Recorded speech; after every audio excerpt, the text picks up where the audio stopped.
Hello everyone, how is life? আমাদের অনেকেরই ধারণা থাকে হেলদি খাবার মনে হয় আনলিমিটেড খাওয়া যায়। আমারও এই ধারণাটি ছিল। যেমন ফল আমরা অতিরিক্ত পরিমাণে খেতে পারি কিনা, যেমন চিকেন আমরা অতিরিক্ত পরিমাণে খেতে পারি কিনা, নাটস এটা তো হেলদি ফ্যাট আমরা অতিরিক্ত পরিমাণে খেতে পারি কিনা।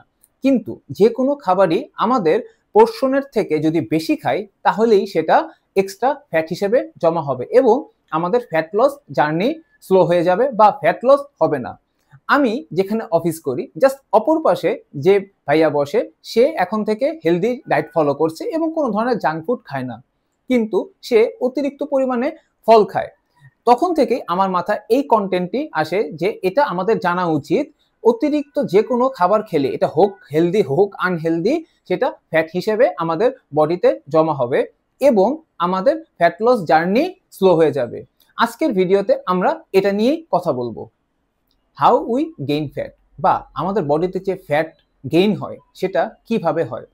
প্রথমে বুঝি ক্যালোরি কি। Calorie is equal to energy. এখন আমরা ক্যালোরি কোথা থেকে পাই? আমরা যা খাই বা আমাদের প্রত্যেকটা মিল থেকে আমরা ক্যালোরি নিয়ে থাকি। এখন এই যে আমরা ক্যালোরি নিলাম আর আমরা ডেইলি যে যে কাজ করি যাই করি আমাদের বডিতে যে যে ফাংশন হচ্ছে সেখানে কিন্তু ক্যালোরি বার্ন হচ্ছে। এখন আমরা ক্যালোরি নেয়ার পর যদি সেই পরিমাণ ক্যালোরি আমরা বার্ন করতে না পারি সেটাই ফ্যাট হিসেবে জমা হয়। একটা এক্সাম্পল দিয়ে বুঝাই। আমরা খাবারের মাধ্যমে ধরে নিলাম 2000 ক্যালোরি ইনটেক করেছি, কিন্তু সারাদিনে কাজের মাধ্যমে আমরা 1500 ক্যালোরি বার্ন করলাম। এই যে 500 ক্যালোরি সেটা এক্সট্রা ক্যালোরি, এই এক্সট্রা ক্যালোরিটাই পরে আমাদের বডিতে ফ্যাট হিসেবে জমা হবে। আপনাদের বোঝানোর জন্য আমি আরেকটা এক্সাম্পল শেয়ার করি, যদি ব্যাপারটা আপনারা বুঝেন কিভাবে আসলে ফ্যাট গেইন হয়। ধরে নেই একটা গাড়ি নারায়ণগঞ্জ থেকে ঢাকা যেতে 10 লিটারের অকটেন দরকার হয়, কিন্তু আমরা 15 লিটার অকটেন নিলাম। এই যে 15 লিটার অকটেন নিলাম, 5 লিটার কি এক্সট্রা, নারায়ণগঞ্জ থেকে আমরা ঢাকা যেতে 10 লিটার বার্ন করে ফেললাম। আর এই যে 5 লিটার এক্সট্রা থাকলো, এই 5 লিটার আমাদের ধরে নিতে পারি আমরা ফ্যাট হিসেবে জমা থাকে। যখন আমরা এক্সট্রা মাইলেজ বা এক্সট্রা ওয়ার্কআউট করব ঠিক তখন এই ফ্যাটটা বার্ন হবে, আদারওয়াইজ এটা 5 লিটার ফ্যাট হিসেবে আমাদের বডিতে জমা থাকবে। কমন হেলদি ফুড যেগুলো মেনলি আমরা ওভার ইট করি, ফার্স্টে আসে ফ্রুটস, দেন চিকেন, দেন আসে নাটস। এখন আমরা যদি ছোট পোর্শনে নেই বা আমাদের যতটুকু দরকার সেই পোর্শনে নেই তখন সেটা আমরা কত ক্যালোরি নিচ্ছি, এবং আমরা যদি এটা ওভার ইট করি বা বডির যতটুকু দরকার তার থেকে বেশি নেই তখন কি পরিমাণ ক্যালোরি আমাদের বডিতে ইনটেক হচ্ছে এবং সেটা কিভাবে ফ্যাট হিসেবে জমা হচ্ছে। এখন আমরা একটা চার্টের মাধ্যমে দেখি।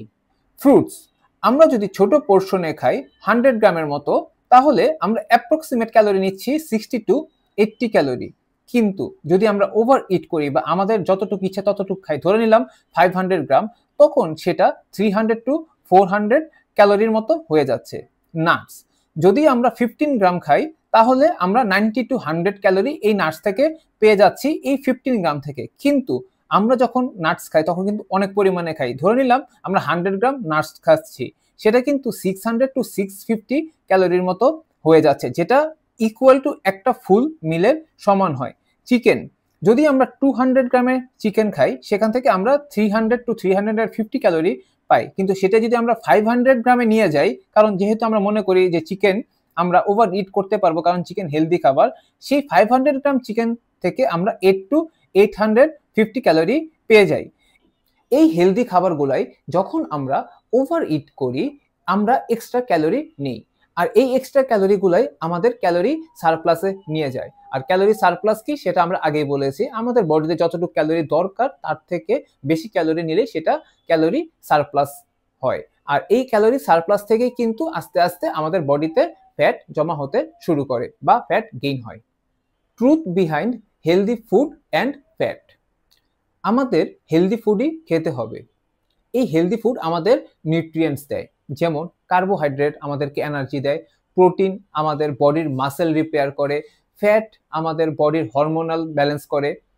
এই হেলদি ফুডগুলোই যখন আমরা অতিরিক্ত পরিমাণে খাই সেটা ফ্যাট হয়। হেলদি ফুড কিন্তু ক্যালোরি ফ্রি না, হেলদি ফুডেও ক্যালোরি আছে, কিন্তু সেটা আমাদের পোর্শন ওয়াইজ খেতে হবে। আমরা যদি ফ্যাট লস করতে চাই তাহলে আমাদেরকে ক্যালোরি ডেফিসিটে যেতে হবে। কিন্তু হেলদি ফুড যখন আমরা অতিরিক্ত পরিমাণে খেয়ে ফেলছি তখন কিন্তু সেটা ফ্যাট গেইন করছে, সো ফ্যাট লস হচ্ছে না। তাই হেলদি ফুডও আমাদের পোর্শন ওয়াইজ খেতে হবে। এখন আমি আপনাদের সাথে আমার একটা মিস্টেক শেয়ার করি এই হেলদি ফুড রিলেটেড।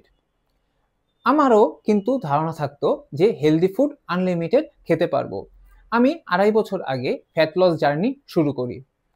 এই ফ্যাট লস জার্নি শুরু করার পর আমি ভাবতাম হেলদি ফুড আমি আনলিমিটেড খাবো। খেজুর এবং কিশমিশ এই দুইটা হেলদি ফুড আমার খুবই ভালো লাগতো খেতে এবং আমি এটা আনলিমিটেড খেতামও।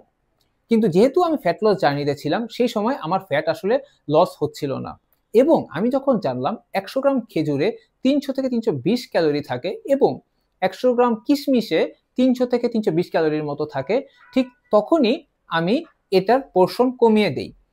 সো আমাদের সলিউশন কি? সলিউশন হচ্ছে আমরা হেলদি ফুডই খাবো, বাট মেক শিওর করবো যে আমরা পোর্শন ওয়াইজ খাচ্ছি। হোক সেটা কার্বস, হোক সেটা প্রোটিন, হোক সেটা ফ্যাট বা any kind of vitamins or minerals. আমরা যদি পোর্শন ওয়াইজ খাই সেটা কিন্তু আমাদের ফ্যাট লস জার্নিকে খুবই সুইফট করে দিবে। তাই প্রবলেম কিন্তু খাবারে না, প্রবলেম হচ্ছে পোর্শনে। তাই আমাদের পোর্শনটা কন্ট্রোল রাখতে হবে, তাহলেই আমরা আমাদের যার যে গোল ফ্যাট লস অথবা মাসেল গেইন সেটা অ্যাচিভ করতে পারবো। এখন আমি আশা করতে পারি এই ভিডিও দেখার পর আপনারা হেলদি ফুডও একটা পোর্শন ওয়াইজ খাবেন যতটুকু আপনার দরকার। যদি এই হেলদি ফুড আপনার ফ্যাট লস জার্নিতে বাধা হয়ে না দাঁড়ায় এবং এই হেলদি ফুড যদি আপনার ফ্যাট গেইন না করে। যদি এই ভিডিও আপনার হেল্পফুল মনে হয়ে থাকে please like my video and subscribe my channel. যদি আপনার এটা নিয়ে কোনো ধরনের কোশ্চেন বা কোনো ধরনের কনফিউশন থাকে আপনারা কমেন্ট বক্সে আমাকে জানাতে পারেন। I will guide you. Think fit and stay fit.